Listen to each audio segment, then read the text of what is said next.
नमस्कार। एक बार फिर से आप सभी का बहुत बहुत स्वागत है परीक्षा वर्ल्ड के इस यूट्यूब चैनल में। दोस्तों, जीके, जीएस और करंट अफेयर्स की जो हम प्रैक्टिस सेट की सीरीज शुरू किए थे उसका जो सेट नंबर 18 है उसको आज हम यहाँ पे सॉल्व करने जा रहे हैं।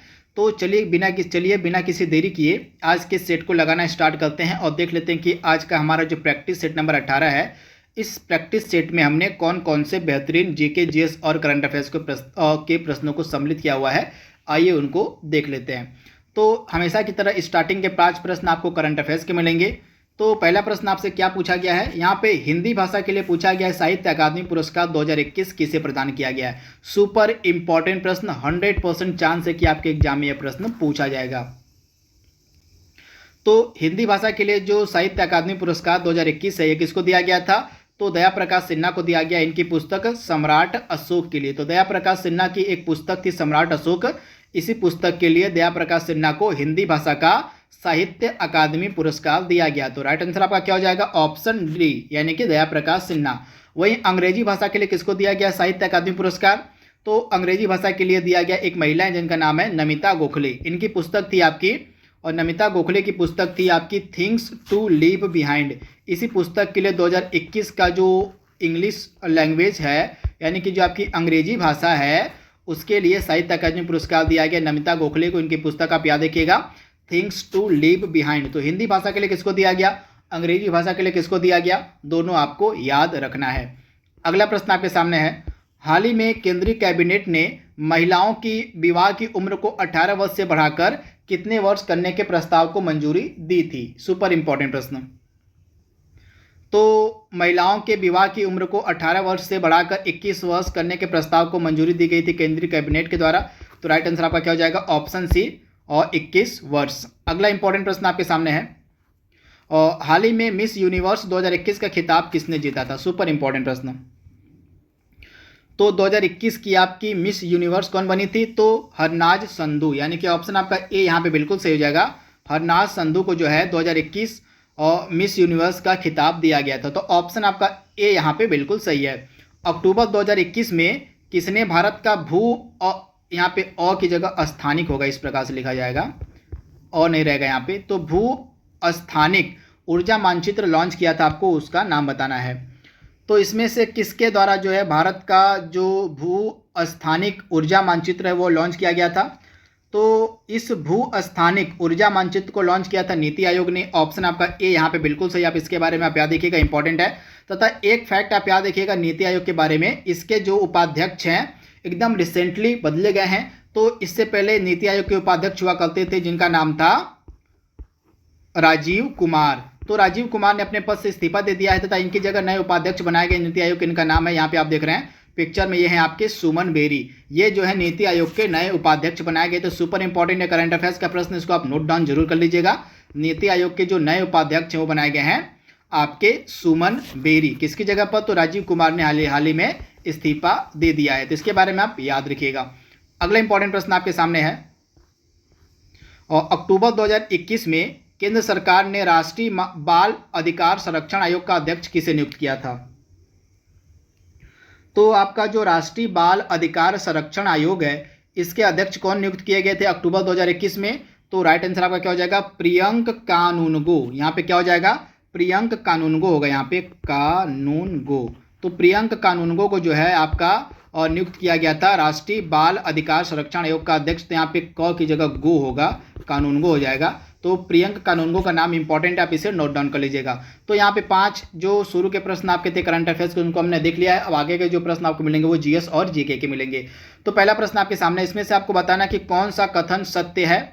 ये साइंस का आपका इंपॉर्टेंट प्रश्न है, इसमें से आपको बताना कि कौन सा कथन सत्य है। तो आइए कथन को पढ़ लेते हैं। पहला कथन क्या कह रहा है, क्लोरोफिल के केंद्र में मैग्नीशियम का एक परमाणु होता है। एकदम बिल्कुल सही दिया गया कथन आपका, क्लोरोफिल का जो केंद्र होता है इसमें मैग्नीशियम का एक परमाणु होता है। तो पहला वाला कथन आपका बिल्कुल सही है। दूसरा कथन क्या कह रहा है, क्लोरोफिल प्रकाश में बैगनी, नीला और लाल रंग को ग्रहण करने की क्षमता होती है, यानी कि क्लोरोफिल प्रकाश में बैगनी, नीला तथा लाल रंग को ग्रहण करता है। तो आप इसे याद कर लीजिएगा, जो आपका क्लोरोफिल होता है यह लाइट से यानी कि प्रकाश में जो है बैगनी, नीला और लाल रंग को ग्रहण करता है। तो दोनों कथन आपके बिल्कुल सही दिए गए यहाँ पे, यानी कि ए और बी आपका दोनों सही हो जाएगा। क्लोरोफिल के केंद्र में मैग्नीशियम का एक परमाणु होता है तथा आपका जो क्लोरोफिल होता है जिसको हम हरित लवक के नाम से जानते हैं, ये क्लोरोफिल प्रकाश में यानी कि लाइट में बैगनी, नीला तथा लाल रंग को एब्जॉर्ब करता है, ग्रहण करता है। तो इसके बारे में आप याद देखिएगा, दोनों कथन आपके बिल्कुल सही है। अगला इंपॉर्टेंट प्रश्न आपके सामने है, इसमें से कौन सा आपका ऑपरेटिंग सिस्टम यानी कि इसमें से कौन सा आपका ओएस है, आपको बताना है।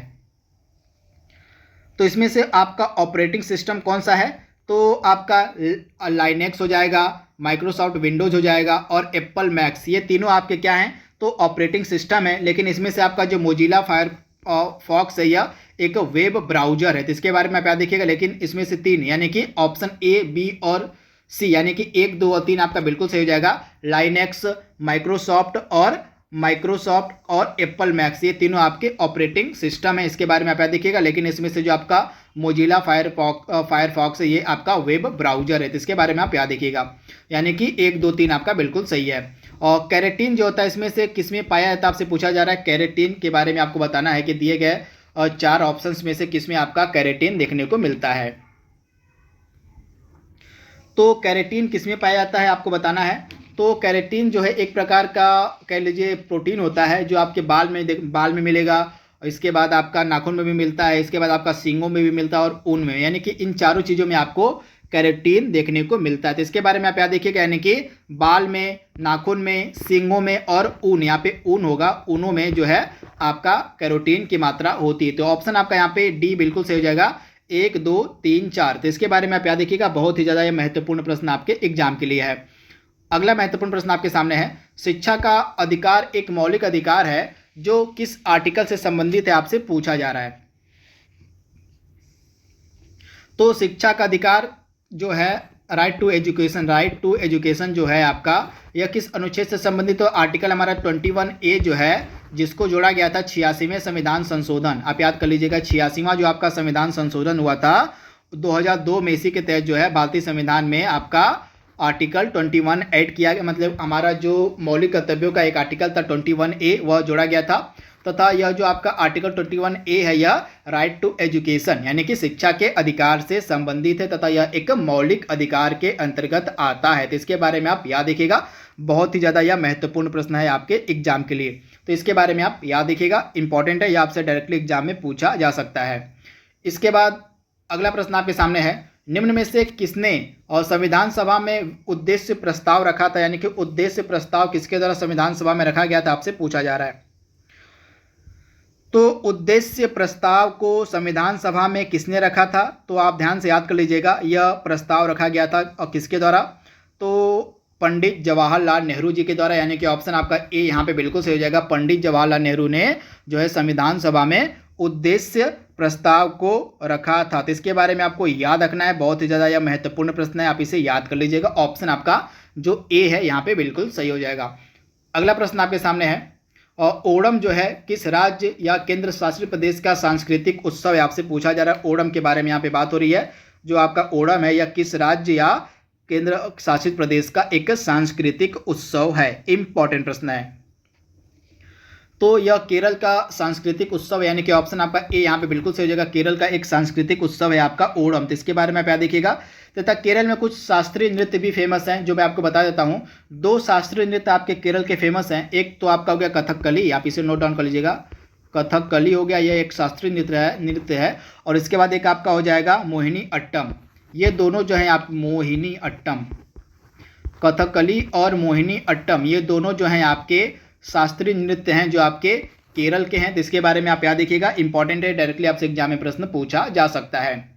आपको बताना है वह अभिलेख कौन सा है जिसमें अशोक का नाम मगधाधिराज के रूप में मिलता है। तो इसके बारे में आपको बताना है कि मगधाधिराज के रूप में जो अशोक का नाम है किस अभिलेख में देखने को मिलता है। बहुत ही ज़्यादा यह महत्वपूर्ण प्रश्न आपके एग्जाम के लिए है।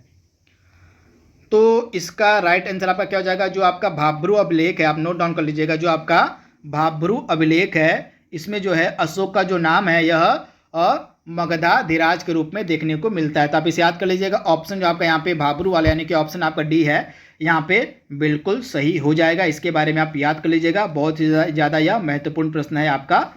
तो ऑप्शन आपका डी यहाँ पे बिल्कुल सही हो जाएगा। इसके बाद अगला प्रश्न आपके सामने है, विधवा पुनर्विवाह एसोसिएशन की स्थापना किसके द्वारा की गई थी? इंपॉर्टेंट प्रश्न है, आपको बताना है कि जो विधवा पुनर्विवाह एसोसिएशन था इसकी स्थापना किसने की थी? तो विधवा पुनर्विवाह एसोसिएशन की स्थापना की गई थी विष्णु शास्त्री पंडित के द्वारा, यानी कि ऑप्शन आपका यहाँ पे जो सी है बिल्कुल सही हो जाएगा। विष्णु शास्त्री पंडित के द्वारा जो है आपके विधवा पुनर्विवाह एसोसिएशन की जो है स्थापना की गई थी। यहाँ पे विधवा पुनर्विवाह एसोसिएशन की बात हो रही है, तो आप इसे याद कर लीजिएगा, विष्णु शास्त्री पंडित आपका राइट आंसर हो जाएगा। इसमें से आपको बताना है कि किस क्षेत्र में प्रवाल भित्ति यानी कि कोरल रीफ नहीं देखने को मिलती है, आपको बताना है। तो इसमें से किस एरिया में प्रवाल भित्ति नहीं देखने को मिलती है? बहुत ही ज़्यादा यह महत्वपूर्ण प्रश्न आपके एग्जाम के लिए है। तो इसमें से कच्छ की खाड़ी में आपकी प्रवाल भित्ति देखने को मिलती है, लक्षद्वीप और मिनिकॉय में आपको प्रवाल भित्ति देखने को मिलती है, मन्नार की खाड़ी में आपको प्रवाल भित्ति देखने को मिलेगी, लेकिन आपकी जो कैम्बे की खाड़ी है इसमें आपकी प्रवाल भित्ति नहीं देखने को मिलती है। तो ऑप्शन आपका डी यहाँ पे बिल्कुल सही जवाब हो जाएगा। अगला प्रश्न आपके सामने है, आपका जो सरदार सरोवर बांध है यह किस नदी पर बनाया गया है, आपसे पूछा जा रहा है। तो सरदार सरोवर बांध किस नदी पर बनाया गया है? तो आप नोट डाउन कर लीजिएगा, सरदार सरोवर बांध आपका बनाया गया नर्मदा रिवर पर, यानी कि ऑप्शन आपका जो ए है यहाँ पे बिल्कुल सही हो जाएगा। नर्मदा नदी पर आपका सरदार सरोवर बांध बनाया गया है। तो सुपर इंपॉर्टेंट प्रश्न है, इसको आप नोट डाउन कर लीजिएगा, नर्मदा नदी आपका राइट आंसर हो जाएगा, यानी कि ऑप्शन आपका यहाँ पे ए जो है बिल्कुल सही है।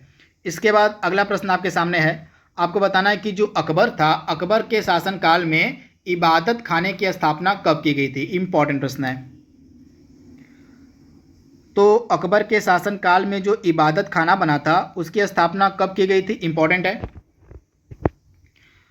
तो 1575 ईस्वी में जो है अकबर के शासनकाल में इबादत खाने की स्थापना की गई थी। तो ऑप्शन आपका डी यहाँ पे बिल्कुल सही हो जाएगा, 1575 ईस्वी में, यानी कि ऑप्शन डी आपका बिल्कुल सही है।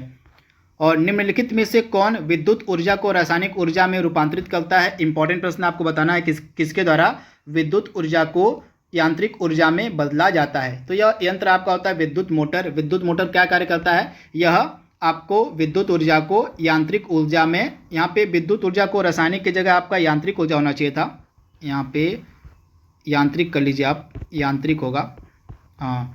तो विद्युत ऊर्जा को यांत्रिक ऊर्जा में कौन रूपांतरित करता है आपका?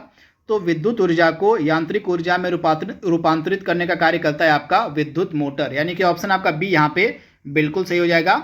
जो विद्युत मोटर होती है वो इसका कार्य क्या होता है? विद्युत ऊर्जा को यांत्रिक ऊर्जा में रूपांतरित करना, यानी कि ऑप्शन आपका बी यहाँ पे बिल्कुल सही जवाब हो जाएगा।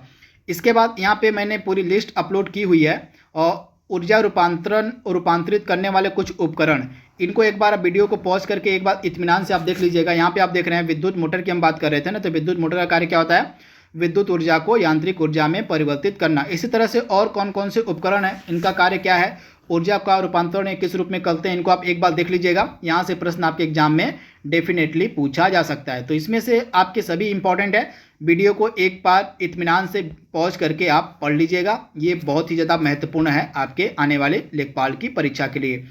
अगला प्रश्न आपके सामने है, और राष्ट्रीय वायु गुणवत्ता सूचकांक के तहत प्रदूषणकारी तत्वों में इसमें से किस गैस को सम्मिलित नहीं किया गया है? बहुत ही ज़्यादा महत्वपूर्ण प्रश्न आपका है। तो आपकी जो राष्ट्रीय वायु गुणवत्ता सूचकांक है इसके तहत प्रदूषणकारी तत्वों में किसको सम्मिलित नहीं किया गया है? तो इसमें से आपका जो कार्बन डाइऑक्साइड है इसको प्रदूषणकारी तत्वों के अंतर्गत सम्मिलित नहीं किया गया है। किसमें? तो राष्ट्रीय वायु गुणवत्ता सूचकांक में। तो ऑप्शन आपका सी यहाँ पे बिल्कुल सही हो जाएगा, कार्बन डाइऑक्साइड को। लेकिन इसमें से जो तीनों गैस हैं, नाइट्रोजन डाइऑक्साइड, सल्फर डाइऑक्साइड और कार्बन मोनोऑक्साइड, इन तीनों को जो है राष्ट्रीय वायु गुणवत्ता सूचकांक के तहत प्रदूषणकारी तत्वों में सम्मिलित किया गया है, परंतु कार्बन डाइऑक्साइड को इसमें सम्मिलित नहीं किया गया। तो ऑप्शन आपका सी यहाँ पे बिल्कुल सही है। अगला प्रश्न आपके सामने है, निम्नलिखित में से किस देश की सीमा कैस्पियन सागर से नहीं लगती है? इंपॉर्टेंट प्रश्न है, कैस्पियन सागर से किस देश की सीमा नहीं लगती है?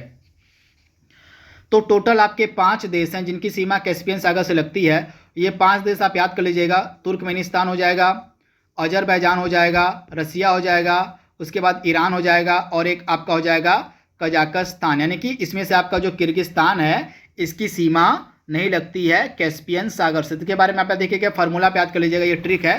तारीख, टी से आपका तुर्कमेनिस्तान, ए से आपका अजरबैजान, आर से आपका रसिया हो जाएगा, आई से आपका ईरान हो जाएगा और के से आपका कजाकिस्तान हो जाएगा। टोटल 5 देश हैं जिनकी सीमा कैस्पियन सागर से लगती है। कोयला उत्पादन की दृष्टि में निम्नलिखित में से कौन सा भारत का शीर्ष राज्य है, आपको बताना है। तो भारत में कोयला का उत्पादन सबसे ज़्यादा कौन सा राज्य करता है, तो उड़ीसा करता है, यानी कि ऑप्शन आपका बी यहाँ पे बिल्कुल सही है, उड़ीसा आपका राइट आंसर हो जाएगा। अगला प्रश्न आपके सामने है, सेबी अधिनियम आपको बताना है कब पारित हुआ था। सेबी एक्ट की यहाँ पे बात हो रही है। तो stock exchange board of India, ये इसके लिए एक्ट बनाया गया था 1992 में, तो आप इसे याद कर लीजिएगा। इसकी स्थापना तो 1988 में हो गई थी, आप याद कर लीजिएगा। इसकी स्थापना, सेबी की स्थापना 1988 में हो गई थी, परंतु इसके लिए एक्ट बनाया गया था 1992 में, तो फैक्ट आपको याद रखना है। अगर स्थापना पूछे तो आपका राइट आंसर हो जाएगा 12 अप्रैल 1988 को सेबी की स्थापना की गई थी, परंतु आगे चल के इसके लिए एक्ट बनाया गया था। कानून कब बनाया गया था, तो जनवरी 30 1992 में सेबी का एक्ट पारित हुआ था। दोनों अलग अलग डेट हैं, दोनों को आपको याद रखना है। प्रश्न को आपको बिल्कुल ध्यान से, इत्मीनान से पढ़ना है कि सेबी का एक्ट पूछ रहा है कि सेबी की स्थापना पूछ रहा है, दोनों आपको याद रखना है। तथा सेबी की पहली महिला अध्यक्ष बनाई गई हैं, जो आपसे एग्जाम में पूछी जा सकती हैं। तो यहाँ पे आप देख रहे हैं, ये सेबी की पहली महिला अध्यक्ष बनाई गई, यहाँ पे आप देख रहे हैं सेबी की पहली महिला अध्यक्ष बनाई गई है हाल ही में माधवी पुरी बुक। तो ये सेबी की पहली महिला अध्यक्ष बनाई गई, इनकी हाल ही में नियुक्ति की गई, तो इसके बारे में भी आप याद रखिएगा। इंपॉर्टेंट है इनका नाम माधवी पुरी बुक, इंपॉर्टेंट है नाम इनका, नोट डाउन कर लीजिएगा। तथा इसका हेडक्वार्टर कहाँ पे मिलेगा, तो मुंबई में आपको मिलेगा इसका हेडक्वार्टर, किसका, तो सेबी का। इसके बारे में आप याद रखिएगा। अगला प्रश्न आपके सामने है, सिडबी का मुख्यालय आपसे पूछा गया है। भारतीय लघु उद्योग विकास बैंक, जिसको शॉर्ट फॉर्म में हम सिडबी बोलते हैं, इसका हेडक्वार्टर आपको बताना है। तो इसका हेडक्वार्टर आपको मिलेगा लखनऊ में, यानी कि ऑप्शन आपका बी यहाँ पे बिल्कुल सही है। सिडबी का हेडक्वार्टर आपको मिलेगा लखनऊ में। यहाँ पे आप देख रहे हैं सिडबी की पूरी डिटेल मैंने यहाँ पे लिखी हुई है। Small industry development bank of India, इसकी स्थापना 2 अप्रैल 1990 को की गई थी, तथा लखनऊ में इसका हेडक्वार्टर है। और इसके वर्तमान में अध्यक्ष कौन है, तो शिवा सुब्रमण्यम रमन, एस रमन भी आप कह सकते हैं, एस रमन जो है ये बनाए गए हैं इसके नए अध्यक्ष, किसके, तो सिडबी बैंक के। तो इसके बारे में आप याद रखिएगा। अगला इंपॉर्टेंट प्रश्न आपके सामने है, और जादूगोड़ा खनन क्षेत्र जो है किस लिए जाना जाता है, आपसे पूछा जाए, यानी कि जादूगोड़ा जो खनन क्षेत्र है यह किस लिए फेमस है, आपको बताना है। बहुत ही ज़्यादा यह महत्वपूर्ण प्रश्न आपके एग्जाम के लिए है। तो जादूगोड़ा का जो खनन क्षेत्र यह किस लिए फेमस है, तो आप नोट डाउन कर लीजिएगा। जादूगोड़ा का जो खनन क्षेत्र है यह आपको मिलेगा यूरेनियम के लिए। ऑप्शन आपका यहाँ पे जो सी है बिल्कुल सही जगह, यूरेनियम के लिए फेमस है जादूगोड़ा का खनन क्षेत्र। इसके बारे में आप देखिएगा। चलिए इसकी लोकेशन बताइए, जादूगोड़ा की जो खाने हैं किस राज्य में अवस्थित है, इसका जवाब आपको कमेंट बॉक्स में देना है। बोडो, डोगरी, मैथिली और संथाली भाषाएं भारतीय संविधान की 8वीं अनुसूची में किस वर्ष में जोड़ी गई थी, आपसे पूछा जा रहा है।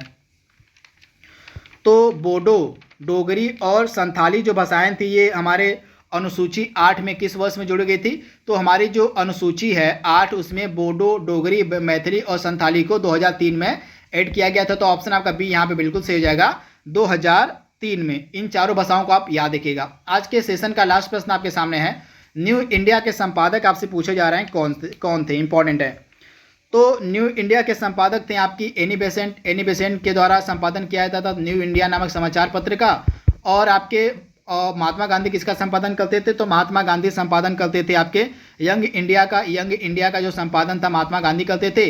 और अरविंद घोष किसका संपादन करते थे, तो अरविंद घोष आपके वंदे मातरम पत्र का संपादन करते थे। वहीं बाल गंगाधर तिलक के द्वारा दो समाचार पत्रों का संपादन, मतलब 2 समाचार पत्र निकाले गए थे, केसरी और मराठा। इसके बारे में आप याद रखिएगा, केसरी और मराठा नामक 2 समाचार पत्र निकाले गए थे बाल गंगाधर तिलक के द्वारा। तो दोस्तों आज का जो प्रैक्टिस सेट नंबर हमारा 18 था उसको हमने यहाँ पे कंप्लीट कर लिया। आई होप यह सीरीज आपको पसंद आएगी। इसका अगला भाग हम जल्दी अपलोड करेंगे। तब तक के लिए thank you, thanks for watching, thank you.